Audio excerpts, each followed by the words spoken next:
Let's take a look at some finalized Google documents that were created using various sharing permissions for students. Now, Google Docs allows you to share your documents using 3 levels of sharing permissions. The first is view only, and that's the lowest level of sharing where the students can really just view the document, but they cannot edit it in any way. That would be great for something like your syllabus, where you want the student to have access to the document, you want them to be able to download it, a copy of it, to save and print out, but you don't want them to edit the document in any way. So that's what I would use view only for, and it looks like this.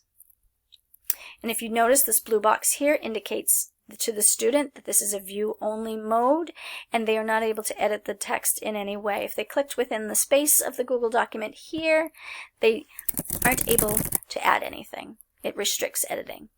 They can request further access through prompts here, and it would send you an email, and you would have to grant them access if you so choose. But this is the view-only mode, and this is what that document would look like if it were created and shared with the student. The next level of permission is enabling comments. Enabling comments allows you to actually enable suggestions and comments. And the student knows that they can make suggestions or comments by this green box in the right upper corner here, and allows them to make suggesting features. They can also put it in view only mode. So anytime a student's granted a permission level, they can switch between that level or the level that's below it. So they could put it in viewing mode, or they could go back to suggesting mode.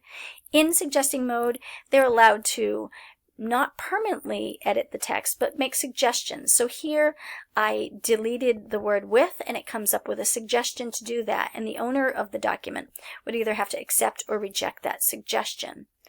This type of feature is really good for providing formative feedback to students in the form of either suggestions or comments to the students. So if the instructor wanted to insert a comment about, I think you should expand on,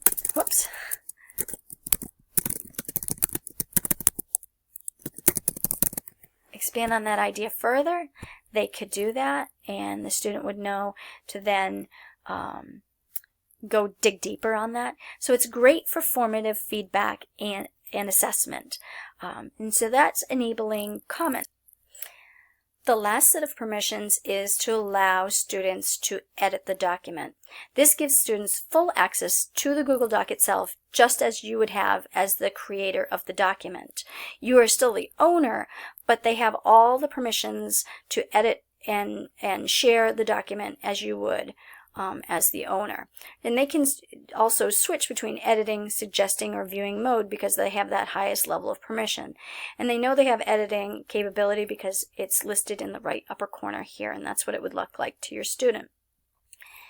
Using a document with full editing capabilities is a great idea for students who don't have Google accounts, but you want them to use a Google document to do a collaborative project, but they don't want to create an account. So you could give them a link to this document with full editing capabilities. They could then share that document with peers and put in suggestions and comments. So it's good for when students really don't have access and you want to provide them with full capability for editing the Google Doc. The last thing I want to show you, and it's not a sharing feature within Google Doc, but it's important to see what a finalized document like this, if I had created this document and say I wanted to share this with my students, but I wanted them to make a copy. Now they could do that in each of the sharing permissions by going over to File and then Make a Copy, as you saw in View mode. But you can also prompt users to do that, and you can do that by editing this HTTP address by erasing edit and replacing it with copy. When you share that link with your students and they click on it, they'll be directed to a page that looks like this that prompts them to make a copy of the document itself. And so they would then choose to make a copy, and it would either add that to their device or it starts with Google Drive, but then they can download it to their device if they so choose. And that's the last way a document would appear to your student once it's finally created and shared within Google Docs.